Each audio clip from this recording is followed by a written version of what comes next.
Hi, I'm Chayale. Hi, I'm Hindi. Welcome to Your Relationshift. Join in our conversation where we explore The nuance and beauty of Torah's perspective on relationships.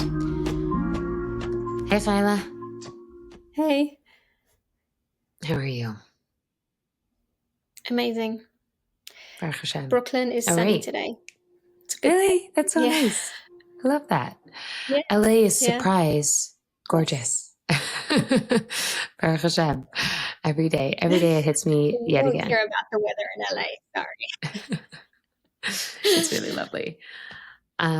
Okay, so today we are talking about, it's a really big subject. It's interesting because a few people reached out to us to talk about this subject. But we also know just from coaching, it comes up all Yeah. the time. Yeah. So, From and there's coaching and from probably, living. yeah, but there's also so much more to explore than just what we can cover here in the next, 40 minutes or so.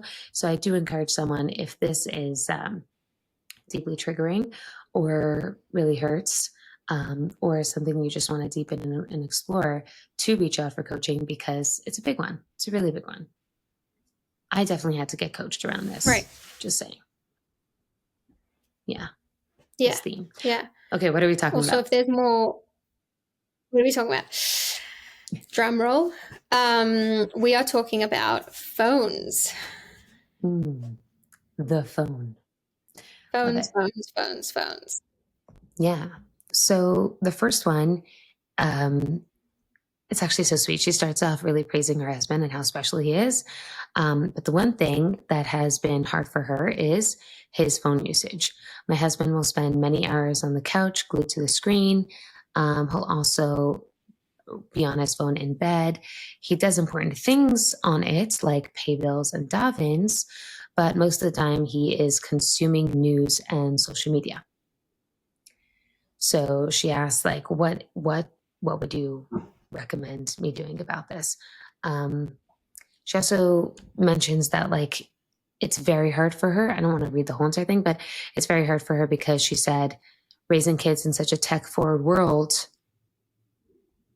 feels very challenging to kind of help the kids learn phone usage when her husband seems to be addicted. Yeah. Yeah. What I see in the question is that we're obviously, like, in the era of technology. Technology consumes our lives in a very, very intense way. And because of that, there's so much out there about managing your usage, how it affects children, how dangerous it is, how it causes mental health, how it, affects children's brain development. They're growing, and there's, like, if you talk about a topic that, like, we've internalized fear around this. There's so much, like, as much of technology, there's as much fear around the impact of technology. So naturally, and I think it's actually nice that I don't know if it will come after the parenting episode, but if you think about it in connection to what we were saying about women and how overprotective we are over our children, naturally we want to protect our children from this terrible danger that is phones and technology. So given that context, to have a woman reach out and say, like, I understand the danger of it. I'm really trying to protect my kids, and there's my husband who's just on his phone. Like, what am I supposed to do? How do I respect a man like that, appreciate, connect with, navigate that in my home? Yeah. Feel attracted to. Yeah. And there's also, like, exactly like what you're saying, if everybody's talking about the dangers of it and you've put in tremendous efforts into managing your own phone usage, so then it feels almost like this person is it feels like they're addicted. It feels like they are already lost, in all the dangers that people talk about, and it's already happening. It's done. And so it's very scary. It's very hard to trust that person. It's hard to respect that person. Um, it's hard to connect with that person. Yeah, and that's like from like a perspective level, right? Like how you're viewing this person. And then there's practically like I'm home. My husband's on the couch on his phone. We're at the dinner table, my husband's on his phone. We're in bed, my husband's on his phone. Like, how do I reach a man that's always on his phone? Like, how do I navigate that on a practical level? Like how do I connect with somebody that's always on their phone? And that's like the painful side of it. A woman can feel very lonely. Angry Yeah, and lonely. sad. Well, beneath the anger, obviously, is the pain. Yeah. Yeah, and I think that's really where we should go. Like, we should talk to the pain, because um, we should also mention, right? What has she done before now, right? Until now. So, like, let's say if I'm coaching somebody, so I hear this question, and the question is, okay, so what have you done about it until now, right? So we're not talking about all those other things she's done until now. So she, the managing, asking him if he wants a password that she only knows, asking him if she wants to put on a timer, um, being sweet about it, being mean about it, screaming about it, um, you know, taking Lecturing, drastic teaching. measures, extreme measures, punishing. Obviously, none of those things are something that we're talking about, but those are things that naturally a woman will turn to just because she doesn't know what to do. Like, it's such a painful situation, and it feels uncontrollable, and there's so much fear around it, especially when kids are involved. So oftentimes there has been that too, right? A lot of Yeah, that. actually, I actually think like let's yes go into that for like a minute or two Yeah, about the more typical reactions. Um, if you've been here and you're following the model from the earlier episodes where we spoke about how fear brings us to control, when we're very afraid of something, the natural reaction that we have is to try and control it. So there's you mentioned a bunch of I want to kind of spell them out. You mentioned a few behaviors that are forms of control.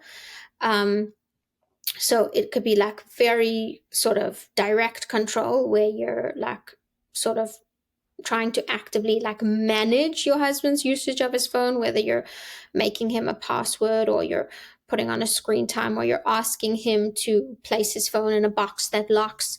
You're kind of like the principal of the of the institution that has rules, smartphone rules, and this is a no smartphone zone, and everyone puts everybody like me and you put our phone in the box on the table. There's the begging, the pleading, the catastrophizing, like we're gonna ruin our children, we're gonna ruin our relationship, nothing we like this is the most dangerous, worst possible thing, right? Like being very dramatic about it. There's like the teaching, like lecturing, like did you read this article? Did you hear this speech? Did you go to this talk? Did you hear what they said? I heard and like bringing statistics and the and then there's also evidence, personalized. bringing all the evidence. Oh, the evidence, right? Yeah, exactly. There's the personalizing. Do you not like me? Are you not interested in me? Do you not want to talk to me? Are you not interested in the kids? Do you not want to spend time with the family? Um, I think that one's a little bit less intuitive. Like women don't realize that personalizing something is a form of us trying to control it. Right. Um, I think it comes from a place of like believing that your husband does care about you. And if you tell him that you're deeply offended, like that's going to impact how he does things. It sometimes can work a little bit. And unfortunately, when it doesn't work, then it does become personal because you made it personal. He's not responding to the personalizing of it. And now you're really upset. And now you're really hurt. And now it's gotten really personal. Right. So yeah, I think like if you're listening and you have tried any of those methods or are trying any of those methods, we see you, we hear you. It's natural. And most likely you're still frustrated because they're not Yeah. working. Yeah. And again, I'm like looking back at myself years ago, and I'm just so relating to the old Hindi and how that would have just been me kind of floundering, like grasping at straws, just doing whatever comes to mind first, especially that latter one of like, don't you care about us? Because it's so clear in her mind that if you really truly prioritized us, then this wouldn't be a thing for you. Like, you would choose not to do this. Um, and it's also her basically taking his care for them and using it as a way to stop a behavior, which is a form of control. So oftentimes it doesn't pan out very well because it's not coming from a space of trust, it's coming from a space of trying to direct him. And again, it's all coming from that fear. And it's a lot. Again, yeah, we hear you. We definitely hear you. So, why do we get into all this? Because we're trying to kind of like wipe the slate and introduce something entirely different, something totally new, um, and not take any of those like coping mechanisms that are stemming from, desperation and trauma, right? It's like a trauma response. We want to be a lot more intentional about how we want to approach something like this. And I think it's important to mention that here we're talking about phones, but there are a lot of things that fall into this category, or this experience that we're describing here, right? So for some women, it would be his work. For some women, it would be his soccer team and how, or his time at the gym. For some women, it would be, I don't know, his friends, his sister, his mother. Um, a lot of things could fall into this category where she feels like he's consumed with it and doesn't prioritize her. Yeah. And often I'm just thinking, often those things are like kind of magnified with his phone because he's on his phone because of his work. He's on his phone because he has to follow his sports team. He's on his phone because his mother needs to always be in touch with him. He's on his phone because he needs to always be updated on the news. So he has this obsession or this interest. She feels like it's an obsession. He has this interest or he has this thing, and it consumes him, like you said. And it's other than her and other than the children and other than the family. Mm. Yeah. Yeah. Okay, so how do we remedy this? How do we make this better? How could we support her so that she doesn't have to feel so lonely and in so much pain in the situation that she's in? Yeah, and I want to hear your solution, and I want to preface by saying again, just to kind of map out our themes here.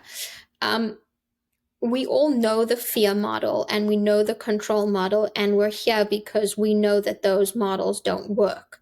So we're in this space looking for, where do I have um where do I have choice? How do I go into a space of creation? Right? It's like switch up control from being in a creative space. And that's the feminine quality. Um, Femininity is very much created with creation. Malchus. Malchus is Hashem created the world through the sphere of Malchus. So the feminine power is the power of creation. So I want to be in a creative space. I don't want to be in a controlling space. That's a whole shift of its own. I'll tell you why I'm just prefacing this, because I had someone else, mention to me, like, it's, when you speak about this modality, you're just like, how much do you want a woman to let go of, right? How much do you want her to like, are you trying to get us to all be like these people that just don't care about anything, like everything's fine? And I hear it because sometimes it sounds like that. And I think I hear that question, and the answer to that question is what we're trying to build here is a woman that feels like she's choosing, instead of reacting, a woman that feels like she's creating instead of controlling. And there may be there probably will be a letting go of a way of being that isn't working for you. And again, just if you're worried that you're letting go of too many things, just ask yourself, right? By holding on to this thing, what am I losing and what am I gaining? And if you feel like you're gaining more by holding on and controlling, then, if something isn't broken, don't fix it. But I think that the women that are coming to this space feel that their grip, having a tight grip, and that control is not bringing them the outcome that they're so desiring. And that's why we're presenting a different model. Yeah, beautiful. Brilliant. Two things to just add on there. I think like a word that's important to mention here is a lot of times people feel like if I let go, I'm enabling, which just speaks to the mentality of control, right? So like the idea is the fact that she's holding on to it is that just proves that she feels like she's controlling this by holding on to it. Whereas oftentimes the case is actually, yes, you have power here, but you might even be influencing it for the bad. The example I always give is a woman who asked her husband to take out the bags of garbage. I've probably said it on the podcast, but and he only takes out one instead of both. And she thinks, if I thank him, then I'm just going to teach him that this is okay for him to just take out one bag instead of two. And the idea is like, we're not in that mode. We're not teaching him. We're not constantly trying to educate him on how he's supposed to interact with me. You could just be gracious for the fact that he brought one. And what actually naturally ensues is that when someone sees that they were well received and that someone is gracious and truly happy that I did something good for them, what inspires them actually is to do more of that greatness. So it actually works in the opposite way, but it's very scary for a person to let go because they're so wrapped up in that fear. So again, let's bring it to this example here. Enabling, right? This is not enabling when you let go of this. This is actually more of a surrender, which is an opening to a different sphere of existence, which is what you were saying. So it's not like you're letting go and he could just do whatever he wants, which is something I hear all the time. Like, if I just let go, then he's going to do whatever he wants. And then what's going to happen? Right? There's that fear. And the idea is that there's a flip side to this coin. We're going to get to it. So back to Chayale, what you were saying, like, let's outline this. We're going to get to that piece, right? We're going to get to that piece of what are you doing and how are you creating here? But not in a way of being controlling, but in a way of being creative. And the other piece that I thought was important to mention was, how powerful is it to actually be creative? Because I think a lot of times a woman feels stuck in such a situation. And so she's just like desperately doing things because she, forgive me, feels a little bit of like a victim in this situation. I want to connect with my husband, but like, how am I supposed to connect with him at the supper table when he's on his phone? Or like, I want to connect with him, in the bedroom, but like, I can't connect to someone that, won't even look at me when I enter the room because he's glued to his phone. So like, she's feeling stuck. Like, I can't. And part of what we're going to talk about here is like the shift from the victimhood to the empowerment of you can. You can. There's something else out there, and you shouldn't feel stuck. We don't want women to feel stuck. So the letting go and the surrender is not about making you more of a victim, God forbid, or letting him get away with whatever he wants. It's much more about moving both of you and the dynamic into a whole different sphere. So let's dive in. Let's dive into a creative response, a feminine response, an empowered response to a woman who feels overwhelmed, frustrated, lonely, sad, scared around her husband's phone usage. Start us off. Where can she go? Well, the first thing that you can do, and I heard this from you, Chayla, is just to recognize that the fact that she's worked on this or is struggling with it, right? So we have both of those. Either she's worked on this and she's made set times and she's really careful about it, or the fact that she constantly feels like she's overwhelmed by phone usage and how it's controlling her and how she feels addicted herself. Both of those women have a lot of energy around it. So this is not just like a random situation that has no energy. It's energized. It's energized either because she's put a lot of efforts or because she also herself is struggling with the exact same thing that she's judging her husband for. Either of those situations, again, still fall into that I'm in pain category, but it's important to mention, like for any of those women out there, see which category you fall into, or a variation of both. Yeah, yeah, exactly. Either you're really frustrated because you've been working so hard on it yourself and you really wish your husband would follow suit, or because you struggle with it yourself and you really wish that there was something that you could both be doing differently. Right. Right. So with the latter, it's a lot easier, right? Because it's kind of more of a um, mirroring situation where you could stop looking at his paper and look at your own paper and kind of come back to basics of what do you want for yourself before looking at him. So that's a much easier conversation because Yes, she. and Mm, and when you're doing that, sometimes a woman is like going off her phone so that is her husband. Like it's very loud. I'm putting, look how good I am at putting away my phone. Look at all these restrictions that I put on my phone. It could be in that teaching mode. So, real ownership, if you are coming at this as a person who, I struggle with my phone, in addition to the fact that my husband struggles with my phone, and the phone is a pain point in my life. So, obviously, the healthy way to take ownership would be I need to manage my own usage of my phone. I need to figure out what I would like to be doing instead of being on my phone. I need to learn skills and tools and discipline around the use of my phone. Nothing to do with anybody else. right. Right. I love that you brought that in. Like it's an ownership piece. It's not in order to get anyone else anywhere, but just for me, something that I want to do for myself.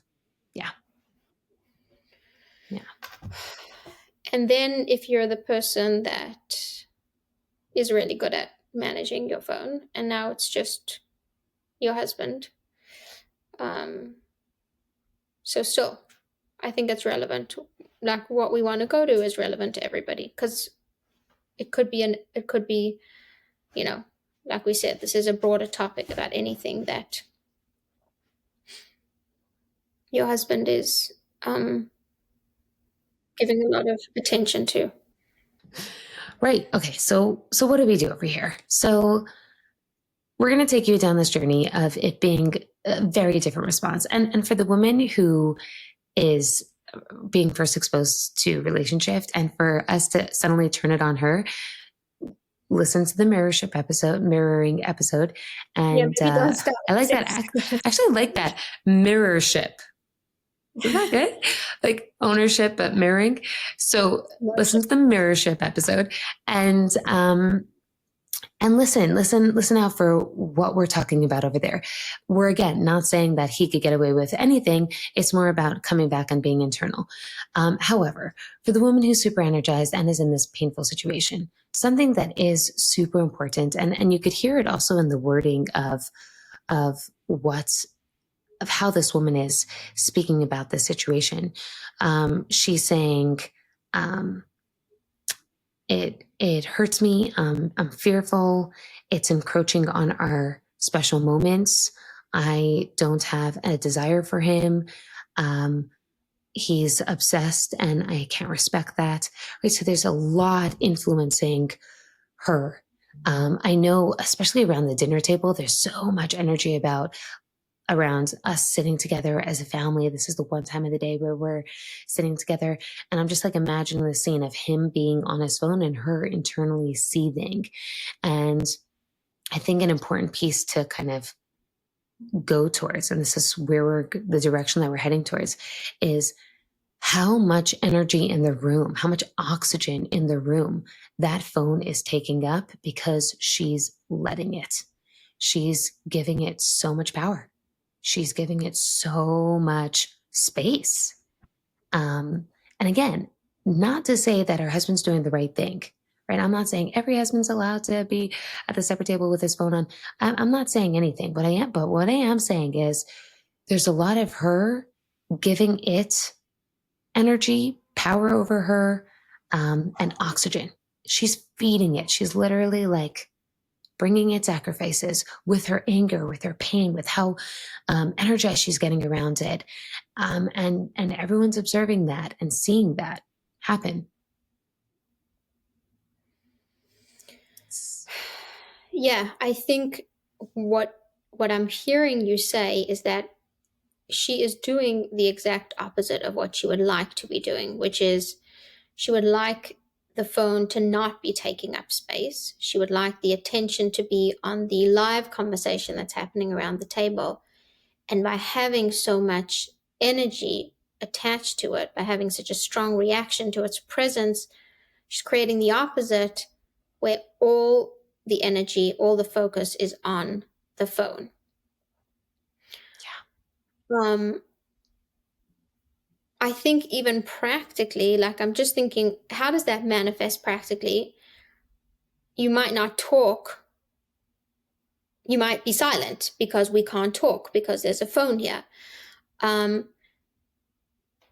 you might even be saying something, but even if you're not, even if you're keeping your mouth shut about the phone, but your whole energy is agitated, you're not talking, you're not sharing, you may be like raising your voice, like does Abba Tati, did you hear what Mendel or Yosef said about his day? Did you catch that? Right, that like sort of elevated, like, are you listening? Did you catch it? Does he need to say it again? Are you paying attention?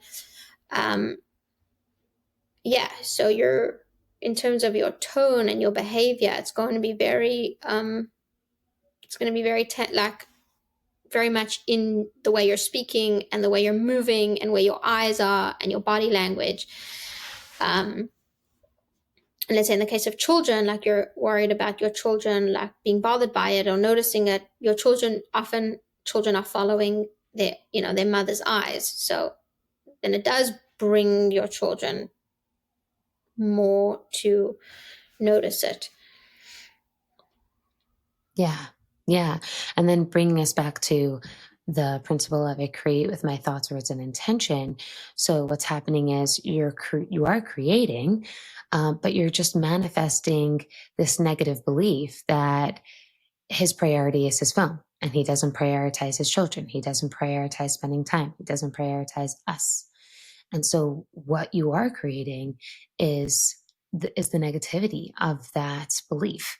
And so what is happening is exactly your fears, right? It's like actualizing that whole experience, which is deeply painful. And again, so relatable. Like I have a lot of experience manifesting negative beliefs and fears.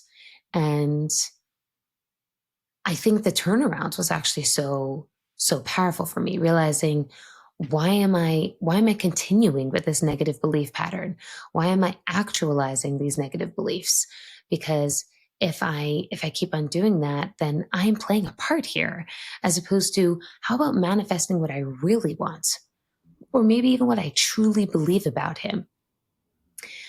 That would look different. Yeah, and I think that if you're like you noticing that you'll behave like with a different set of beliefs, your behavior will be completely different and potentially then the reaction will be different. Um, so you really have to kind of try this on, to see how it would play out, and maybe I think even try it on a few times. But let's say even going to the example of the other woman who shared that, like if her husband brings the phone into the bedroom or if he's using the phone whilst he's already in bed and she isn't attracted to him, um, so you've completely like shifted your energy because of the presence of the phone. So let's say I gave no energy to it. It didn't exist to me. Um, and therefore, I would do whatever I would naturally do without it. So you could correct me if I'm wrong, but in that type of scenario, you're much more likely to have a husband that says, like, oh, let me put this down. Like, I want to be with this person. That's, yeah. Right. Yeah. I'll tell you something funny. So I have a 7-year-old who's like it's very like different kind of kid. And my mother always calls him the most interesting man in the room. And he loves it. Like it's his title. Oh, the most interesting man in the room is coming in, walking into her house. And I think this, like, let's bring that in over here. Why don't you be the most interesting woman in the room? Why don't you be the most interesting object in the room instead of, right? So the extreme opposite of what you were describing, which is she's upset, she's disoriented, she's totally dysregulated and hurt. That doesn't have to be your only option here. I remember the first time learning that, like, oh, wait, I don't have to react in that way. I don't have to be angry. I don't have to be upset. There's another option. Yeah, there's another option. You could be vibrant. You could be yourself. You could be happy. You could be joyful. And maybe you could take up all the oxygen in the room instead of giving it all away to an inanimate object, which is not half as interesting as you are. But I've heard so many times a woman will say, I can't compete with the phone. It's way more interesting, will always be more interesting than me. The algorithms will feed him exactly what he's interested in.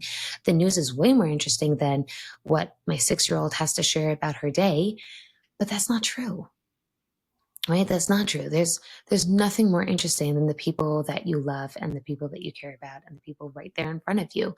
And if you are that person, then own it, right? Like own that he prioritizes you. And if you're so far removed from believing that your husband does have you somewhere as a priority, then you have to work towards that slowly with some steps, right? So like, we're not saying like with belief work, that you could just jump from one extreme to the other. It could be really hard to just say, like for me, for my example, like let's say my husband doesn't have a timely bone in his body to my husband always comes on time.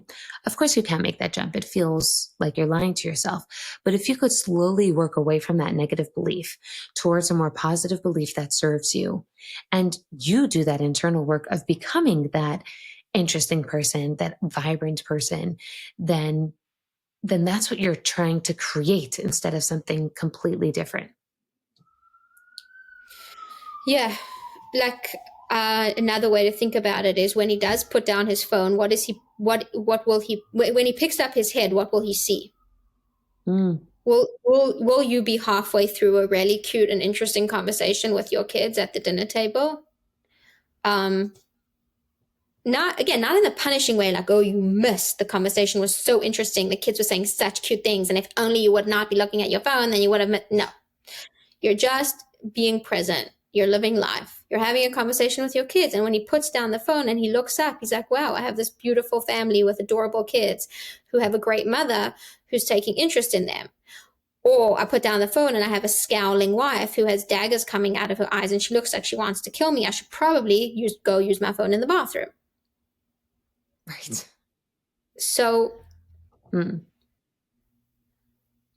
Yeah, that's a great point. What are you creating with your reaction? Like when he does look up, does he see that you're still receptive, that you're trusting, that you're open to receive? Or does he see punishment and his own failures? It's not inspiring.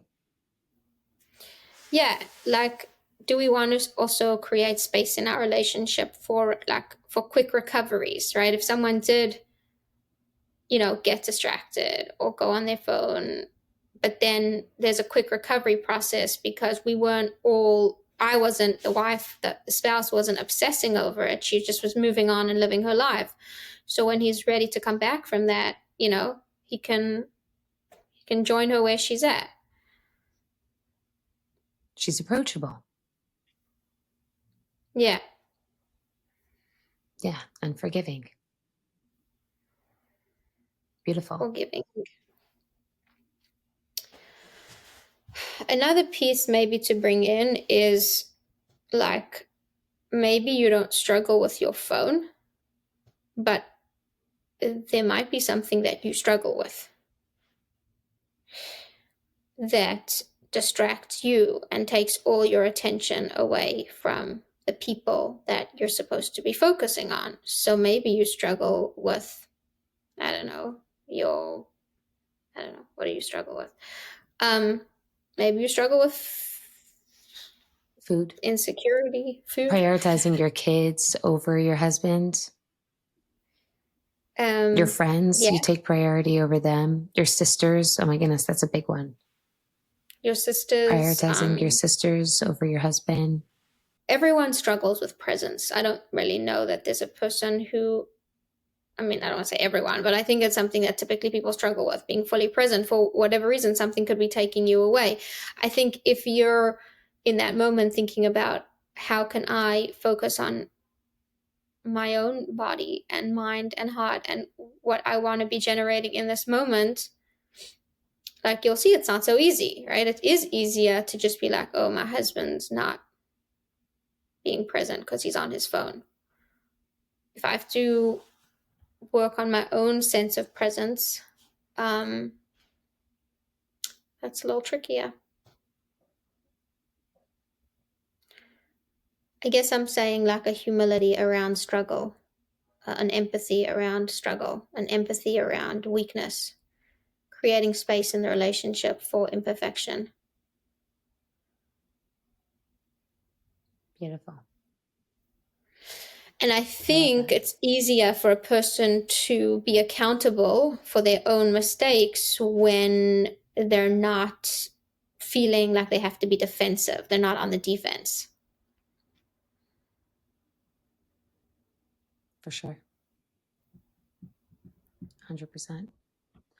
So let's talk practically about some responses that a woman could have at that dinner table, in the bedroom. She's trying to connect with him. The kids are asleep and just wants to talk to him. What can she do in these instances? Like, what does that actually look like for the woman who's really struggling with this? Go for it. Okay, so I sometimes I feel like let's just run through the principles, right? So like first principle, just like take a step back, remember who you are. You're in a Shema, you're whole, you're worthy, you're present, you're already taking a deeper breath. You're remembering that Hashem didn't put you into this situation to suffer with a man who doesn't prioritize you. Just like take that step back, remember who you are, remember your worthiness, take ownership. So whatever that means, physical ownership. So if you need a moment to go to the next room to just like reset, take a few breaths, give that to yourself. Leave the supper table, take a drink of water. If you know that he is going to be on his phone, maybe eat a little bit before supper so you're more regulated. I know I get hangry, just like help yourself so that you could be your best you in that situation. So just the essential worthiness is important to just remind yourself. And then the ownership piece is super important. Let's bring in Mashbi Makabel dynamic. What do I want over here? I want to receive from my husband. Oh, he's not giving me anything. Okay, so wait for those moments when he will give you something and then receive, like you were saying, instead of it being the death stare, be open to hearing about his day, if that's what he's up to sharing, or trust, right? So moving into trusting the connection, trust that he is interested in you, trust that he is interested in the kids, and that of course he prioritizes you. So if you have to, outside of the bedroom or outside of this supper table, to think about all of the negative beliefs that you have assumed around him and see if you could turn those over, that's going to be your own self-work that you have to journal on and go through, start finding evidence for more positive beliefs that will serve you better in this situation. But there's just a lot there. So it's important to work through that before you get to the table, literally, because you don't want to bring all of that to the table. You want to start working outside of the situation towards what you want to create. Yeah. And then just right. And then practically on the ground, I'm just thinking like you're ladling out the food and you're talking to your kids. Be yourself, right? Don't feel like you have to be controlled by this. Like, how were you feeling a moment before he came home? Were you happy? Were you connecting with your children? Were you delighting in how cute they are? Were you delighting in just everyone sitting together and eating? Like miraculously, everyone likes the same supper. Stay there, right? Don't let yourself be swept away by something that is controlling you, instead of you being the thermostat in your own world, instead of being consumed by the temperature. That's Yeah. something else Yeah, and is. that's the very powerful ownership of controlling and being intentional about your own state of mind and heart and energy, staying in a proactive space. Yeah. Um, and so, like, if you want to initiate a conversation with your husband and he's on his phone, you could say something and he doesn't respond. You could say it again, but it doesn't have to be like, this is the full proof, 100% proof that he doesn't care about you. Is that really true? Like, let's loosen around that fear or that painful moment of someone not hearing you for the first time. But like, let's not let it be a buildup of the 100 other times that this has happened, or the 100 other articles that you've read about, phone usage and media consumption. Like, let's let it just be this moment. He didn't hear you. Okay, say it again, right? Like, it doesn't have to be so fully energized by everything else. You could say, it, I'd love to speak with you. I'd love to talk to you right now. Is now a good time?